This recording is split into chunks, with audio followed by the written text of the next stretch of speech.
Konnichiwa minasan, welcome back to another video. ഞാൻ നിങ്ങളുടെ സ്വന്തം എക്സ്ട്രാ കോമിക്. സോ നമ്മൾ ഇന്ന് നോക്കാൻ പോകുന്നത് നമ്മുടെ സോളോ ലെവലിംഗ് റാഗ്നറോക്കിൻ്റെ സീസൺ 2ൻ്റെ എപ്പിസോഡ് 10ൻ്റെ മലയാളം മാൻഹോ എക്സ്പ്ലനേഷൻ ആണ്. സോ വീഡിയോയിലേക്ക് കിടക്കുന്നതിന് മുമ്പ് നമുക്ക് ഇത്തവണ 3 പേർക്ക് താങ്ക്സ് പറയാനുണ്ട്. ആദ്യം തന്നെ അക്ഷയ് ബ്രോയും സൽമാൻ ബ്രോയും മുഹമ്മദ് അസ്ലാം ബ്രോയ്ക്കും താങ്ക്സ് പറഞ്ഞുകൊണ്ട് തന്നെ തുടങ്ങാൻ കാര്യം അവർ 3 പേരും നമുക്ക് കഴിഞ്ഞ വീഡിയോ അടുത്ത് സൂപ്പർ താങ്ക്സ് ചെയ്തിരുന്നു. So thank you for the super thanks. പിന്നെ ഈ വീഡിയോ ആദ്യമായിട്ടാണ് നിങ്ങൾ കാണുന്നതെങ്കിൽ ഇപ്പോൾ തന്നെ ലൈക്ക് ചെയ്യാനും സബ്സ്ക്രൈബ് ചെയ്യാനും ഇതിനു മുമ്പിട്ട എല്ലാ വീഡിയോസും കാണാനും മറക്കണ്ട. സോ നമുക്ക് നേരെ എന്തായാലും വീഡിയോയിലേക്ക് കടക്കാം. അങ്ങനെ ഈ ചാപ്റ്റർ തുടങ്ങാൻ നേരത്ത് നമ്മുടെ സൂഹോയ്ക്ക് ഒരു നോട്ടിഫിക്കേഷൻ വരുന്നുണ്ട്. അവൻ ലെവലപ്പ് ആയതും പറഞ്ഞുകൊണ്ട്. അതുമാത്രമല്ല അവൻ്റെ സ്ട്രെങ്ത് നന്നായിട്ട് തന്നെ ഇൻക്രീസ് ആയിട്ടുണ്ട്.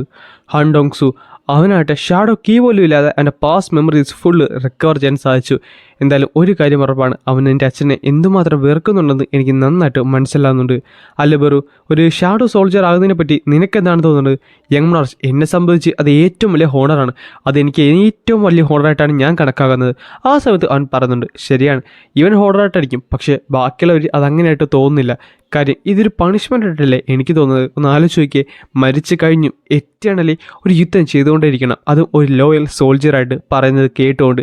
സോ ഈ ഷാഡോ സോൾജർ എന്ന് പറഞ്ഞത് ഒരു ജഡ്ജ്മെൻ്റാണ്, ഒരു ആക്ഷനാണ്. എന്തൊക്കെ സംഭവിച്ചെന്ന് പറഞ്ഞാലും ഇത് ഒരു വലിയൊരു കാര്യം തന്നെയാണ്, ഇതൊരു വലിയൊരു പണിഷ്മെൻറ്റ് തന്നെയാണ്. അവൻ്റെ സോള് ഫേഡായി പോയാൽ അവൻ്റെ കർമ്മ അവൻ്റെ ബോഡിയിൽ തന്നെ കിടക്കും. അവൻ്റെ ആ കർമ്മയായിരിക്കും പിന്നെ പ്രവർത്തിക്കാൻ പോകുന്നത്. ഈ സമയത്ത് അവൻ പതുക്കെ നടന്ന് ഹാങ് ഡോസോക്കിൻ്റെ അടുത്ത് ചെന്നിട്ടുണ്ട്. എന്നിട്ട് പറയുന്നുണ്ട് എറൈസ്. പക്ഷേ അടുത്ത സെക്കൻഡ് തന്നെ ആ ഒരു ഷാഡോ എക്സ്ട്രാക്ഷൻ ഫെയിൽ ആയിട്ടുണ്ട്. ആ സമയത്ത് അവന് മനസ്സിലായി, സോ നീ റെസിസ്റ്റ് ചെയ്യുവാണല്ലേ ഹാങ് ഡോങ് സു, എനിക്കറിയാം. പക്ഷേ എറൈസ് എന്ന് രണ്ടാമത് പറയുന്നുണ്ടെങ്കിലും അതും അവിടെ ഫെയിലായി പോകുവാണ്. ഇനി ഒരു അറ്റംപ്റ്റ് മാത്രമേ അവന് ബാക്കിയുള്ളൂ. ഈ സമയത്ത് ബെറു കിടന്ന് കാറുന്നുണ്ട്. ഗ്രീഡ് നായെ, നിനക്ക് എത്ര ധൈര്യം കൊണ്ടിട്ടാണ് യങ് മൊണാർച്ചിനെ നീ വേണ്ടെന്ന് വെക്കുന്നത്? ആ സമയത്ത് അവൻ പറയുന്നുണ്ട്, എനിക്കറിയാം ഇത് നിൻ്റെ അവസാനത്തെ സ്ട്രഗിളാണെന്ന്, നീ എത്ര വേണമെങ്കിലും സ്ട്രഗിൾ ചെയ്തോ, എത്ര വേണമെങ്കിലും. പക്ഷേ നിൻ്റെ ഉള്ളിൽ എത്ര ദേഷ്യവും എത്ര പകയും എത്ര വെറുപ്പും ഉണ്ടെങ്കിലും അതൊന്നും എനിക്കൊരു പ്രശ്നമല്ല. നിന്നെപ്പോലെ ഒരാളെ ഞാൻ ഒരിക്കലും അണ്ടർസ്റ്റാൻഡ് ചെയ്യാൻ നോക്കുന്നതുമില്ല. എനിക്ക് വേണ്ടത് പവറാണ്. ഈ ലോകത്തിന് വേണ്ടി നിൻ്റെ പവർ ഞാൻ ഉറപ്പായിട്ടും മേടിച്ചെടുക്കും ഹാങ് ഡോങ് സു. അതുകൊണ്ട് എറൈസ്. പിന്നെ കാണിക്കുന്നത് ഒരു കാറാണ്. ആ കാറാട്ടെ അവൻ്റെ ഫൈറ്റ് നടന്ന സ്ഥലത്തേക്ക് വന്നിട്ടുണ്ടായിരുന്നു. അതിൻ്റെ അകത്ത് നമ്മുടെ ചോയ് ജോങ്ങിങ്ങും അതേപോലെ തന്നെ വൂ ഉണ്ടായിരുന്നു. ആ സമയത്ത് അവൻ പറഞ്ഞത്, ഈ ഒരു എക്സ്പ്രഷൻ ഇവിടെ നിന്നാണ് കേട്ടിട്ടുള്ളത്. എന്തായാലും ഈ സൂഹൻ്റെ അടുത്ത് തന്നെയാണ്. സോ സൂഹ ആയിരിക്കും ഇവിടെ ഉള്ളത്. ആരായിരിക്കും അതിൽ ഇൻട്രൂഡർ? അതുമല്ല, സൂഹൻ്റെ ഹൗസിലെ അലാറം കേട്ടുകൊണ്ടാണ് ഞങ്ങൾ ഇവിടേക്ക് വന്നത്. പക്ഷേ അവിടെ ഇൻട്രൂഡർ ഒന്നുമില്ല. എന്തെങ്കിലും പ്രശ്നം കാണുമെന്ന് പറഞ്ഞു വന്നപ്പോഴാണ് സൂഹോ ചോദിക്കുന്നത്, അല്ല നിങ്ങൾ രണ്ടുപേരും ഇവിടേക്ക് വന്നോ? സൂഹോ നിനക്ക് കുഴപ്പമൊന്നുമില്ലല്ലോ? അല്ല, ഹണ്ടർ അസോസിയേഷനിൽ നോട്ടിഫിക്കേഷൻ വന്നോ? എടാ എന്ത് പറ്റി? നിനക്ക് സേഫ് അല്ലേ? നിനക്ക് കുഴപ്പമൊന്നുമില്ല. ആരായിരുന്നു ഇൻട്രൂഡർ? ഓ അത് ഹാങ് ഡോങ് സു ആയിരിക്കും. അവനോ? എന്നിട്ട് അവനെന്തേ? അത് വലിയ കുഴപ്പമൊന്നുമില്ലായിരുന്നു, കുറച്ച് ടഫായിരുന്നു, എങ്കിലും എനിക്ക് കിട്ടി. എന്ത്, നീ ഡിഫീറ്റ് ചെയ്തോ അവനെ? പിന്നല്ലാതെ അതെൻ്റെ വിക്ടറി തന്നെയായിരുന്നു. അത് കഴിഞ്ഞ് കാണിക്കുന്നത് നമ്മുടെ ഗ്രീഡിൻ്റെ ആ ഒരു എക്യുപ്മെൻ്റാണ്. അതൊരു ഗോങ്ക്ലെറ്റ് ആയിരുന്നു. അതൊരു ഹീറോ ഗ്രേഡ് കൂടെയായിരുന്നു. പിന്നെ കാണിക്കുന്നത് ഒത്തിരിയധികം റിപ്പോർട്ടേഴ്സിനായിരുന്നു. അവരെല്ലാവരും ഹണ്ടർ അസോസിയേഷൻ്റെ തൊട്ട് ഫ്രണ്ടിലാണ് നിൽക്കുന്നത്. അവിടെ മാഗ്നറ്റ് ടെസ്റ്റിംഗ് ഫെസിലിറ്റി ഉണ്ടായിരുന്നു. ഈ സമയത്ത് ഒരുത്തൻ പുറത്തേക്ക് ഇറങ്ങി വന്നുണ്ട്. ആ ടൈം അവൻ പറയുന്നുണ്ട്, എടാ നീ എന്തിനാണ് വിഷമിക്കുന്നത്? നീ ഡി റാങ്ക് അല്ലേ? നീ ആലോചിച്ച് നോക്കിയേ, ഡി റാങ്ക് ആണെങ്കിൽ നിൻ്റെ ലൈഫ് ഒന്നും നീ റിസ്ക് ചെയ്യേണ്ട കാര്യമില്ല, മൈനിങ് ജോബ് മാത്രം നോക്കിയ പോലെ. ഈ സമയത്ത് അവിടെ സൈഡിൽ ഒരുത്തരുന്നുകൊണ്ട് കുത്തി കുറിക്കുന്നുണ്ടായിരുന്നു. അവൻ പറയുന്നുണ്ട്, സോ ഇപ്പോൾ ടോട്ടലി 4 ഡി റാങ്കും 2 ഇ റാങ്കും ആയി. ഇങ്ങനെ പോകുകയാണെന്നുണ്ടെങ്കിൽ എനിക്ക് ഉറപ്പായിട്ട് ലക്ക് എൻ്റെ സൈഡിൽ തന്നെ ആയിരിക്കും. സോ അടുത്ത ജാക്ക്പോട്ട് എനിക്കായിരിക്കും വരാൻ പോകുന്നത്. അവൻ്റെ പേര് കിങ് പാങ്സിയോക്കെന്നാണ്. അവന് 37 വയസ്സും അവനിപ്പോൾ അൺഎംപ്ലോയിഡുള്ള ഒരു അവേക്കണ്ടായിരുന്നു. ആ ടൈമിൽ അവൻ പറഞ്ഞിട്ടുണ്ട്, എനിക്കെന്തായാലും എസ് റാങ്ക് വേണ്ട, എ റാങ്ക് ആയാലും ബി റാങ്ക് ആയാലും ഞാൻ ഓക്കെയാണ്. അങ്ങനെ കിട്ടിക്കഴിഞ്ഞാൽ എൻ്റെ ലൈഫ് കംപ്ലീറ്റ്ലി ചേഞ്ച് ആവുന്നതാണ്. ഈ സമയത്ത് ഒരാൾ വന്ന് അവൾ വിളിക്കുന്നുണ്ട്, അടുത്തത് നീയാണ് കേട്ടോ. ആ സമയത്ത് അവൻ പറയും ചെയ്യും, സോ ഇവൻ കഴിഞ്ഞ ഞാനാണല്ലേ? എൻ്റെ അത് മറ്റാരുമില്ലായിരുന്നു, നമ്മുടെ സങ് സൂഹു ആയിരുന്നു. സോ ഇവനും കൂടെ തോറ്റു കഴിഞ്ഞാൽ ഉറപ്പായിട്ടും ഞാൻ അടുത്ത എ റാങ്ക് അല്ലെങ്കിൽ ബി റാങ്ക് ആകുമെന്ന് പറയുകയും ചെയ്യുന്നിടത്ത് സൂഹുവായിട്ട് അവിടെ നിന്നേച്ച് അവിടേക്ക് നടക്കുന്നുണ്ട്. ഈ സമയത്ത് അവൻ പറഞ്ഞുണ്ട്, ഇവനൊരു ഇ റാങ്ക് ആയിരിക്കും.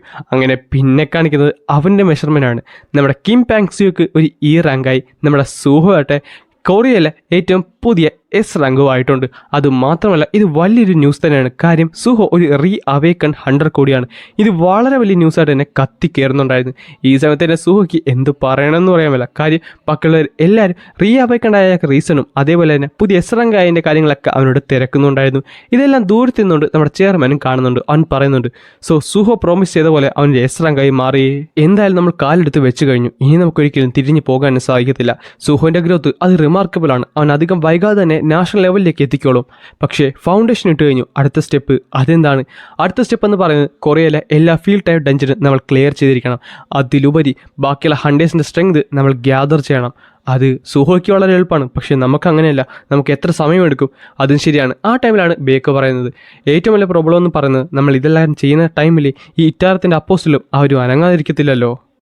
സ്റ്റാർഡസ്റ്റ് ഒരു ഇല്ലീഗലായിട്ട് നമ്മൾക്ക് പ്രഖ്യാപിച്ചെങ്കിൽ കൂടിയും അതിപ്പോൾ സ്റ്റാർ ഫ്രാഗ്മെൻ്റ് ആയിട്ട് നന്നായിട്ട് തന്നെ സ്പ്രെഡ് ആവുന്നുണ്ട്. നമ്മൾ എന്തൊക്കെ ചെയ്താലും അതിൻ്റെ മുകളിൽ കൂടിയാണ് അവരെല്ലാം ഇത് ചെയ്തുകൊണ്ടിരിക്കുന്നത്. ചുരുക്കം പറഞ്ഞാൽ ഹണ്ടർ അസോസിയേഷനിലെ ഈച്ച് ആൻഡ് എവരി മൂവ്മെൻറ്റ്സ് അവർക്ക് അറിയാവുന്ന പോലെ. അതുകൊണ്ട് എനിക്കൊരു കാര്യം ഉറപ്പാണ്, അവർ നമ്മുടെ ഉള്ളിൽ തന്നെ എവിടെ പതുങ്ങിയിരിപ്പുണ്ട്. സോ നമുക്ക് ഇനി ട്രസ്റ്റ് ചെയ്യാൻ പറ്റുന്ന ആൾക്കാരുടെ എണ്ണം അത് വളരെ കുറവായിരിക്കും. നമ്മുടെ എനിമീസ് നമ്മുടെ കൂടെ തന്നെയുണ്ട്. അത് കഴിഞ്ഞ് കാണിക്കുന്നത് പാർക്ക് ഡുജിനെ ആയിരുന്നു. നെക്സ്റ്റ് സെക്കൻഡിൽ തന്നെ അവനോടൊന്ന് കാണാതെ പോയി. പിന്നെ കാണിക്കുന്ന ഒരു ബ്ലോക്ക് ഗേറ്റാണ്. ആ ഗേറ്റിൻ്റെ അകത്ത് ഒരു മോൺസ്റ്ററിനെ നമ്മുടെ ഇറ്റാരത്തിൻ്റെ അപ്പോസിലെ ബാക്കിയുള്ളവരെല്ലാവരും കൂടെ കൊന്നുകൊണ്ടിരിക്കുകയായിരുന്നു.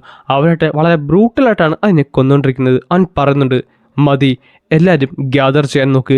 അവരെല്ലാവരും കൂടെ ഗ്യാദർ ചെയ്ത് അവൻ്റെ തൊട്ട് ഫ്രണ്ടിൽ വന്ന് ഇപ്പോണ്ട്.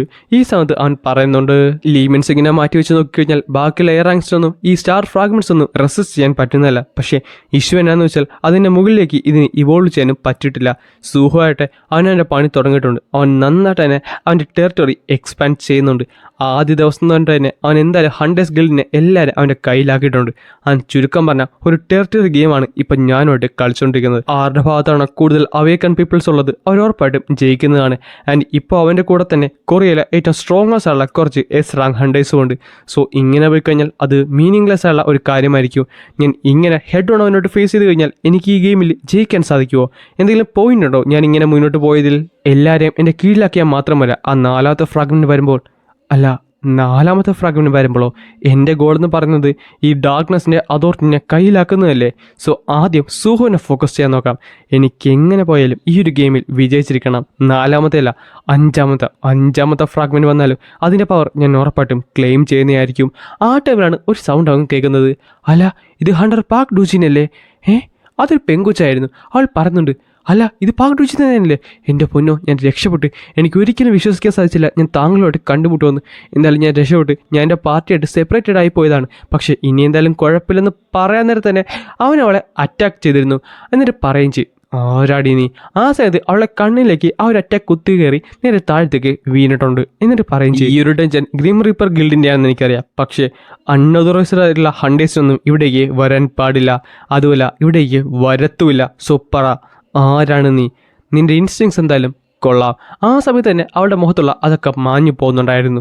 എന്നിട്ട് പറയും ചെയ്യും, പക്ഷേ ഒരു വാർണിംഗും ഇല്ലാതെ അറ്റാക്ക് ചെയ്യുന്നത് അതത്ര നല്ലതല്ലല്ലോ. നീ വന്ന സ്ഥലത്ത് നിന്നെ ഈ മാനേഴ്സ് എന്താന്ന് പഠിപ്പിച്ച് തന്നിട്ടില്ലേ പാർക്ക് ഡു ജിൻ? അതോ ഞാൻ നിന്നെ ഇറ്റാർത്തിൻ്റെ അപ്പോസ്റ്റിൽ നിന്ന് വിളിക്കണോ? നായേ, ആരാണ് നീ? പറയാൻ നോക്ക്. ഞാനോ? എൻ്റെ പേര് ആർഷ എന്നാണ്. ആൻഡ് ഞാൻ ഇവിടേക്ക് വന്നിട്ടുള്ളത് നീയുമായിട്ട് ഒരു ഡീല് സംസാരിക്കാനാണ്. ചുരുക്കം പറഞ്ഞാൽ ഒരു ഓഫർ സംസാരിക്കാനുണ്ട്. പിന്നെ ഞാൻ ഈ ലോകത്ത് ജീവിക്കുന്ന മറ്റൊരു ലോകത്തുള്ള ഒരാൾ കൂടിയാണ്. ആൻഡ് അങ്ങനെയാണ് ഈ ഒരു ചാപ്റ്റർ ഇവിടെ അവസാനിക്കുന്നത്. ഗൈസ്, ഇപ്പോഴും സൗണ്ട് ഒന്നും ഓക്കെ ആയിട്ടില്ല കേട്ടോ. പനി ഒന്ന് വിട്ടു മാറിയിട്ടേ ഇല്ല.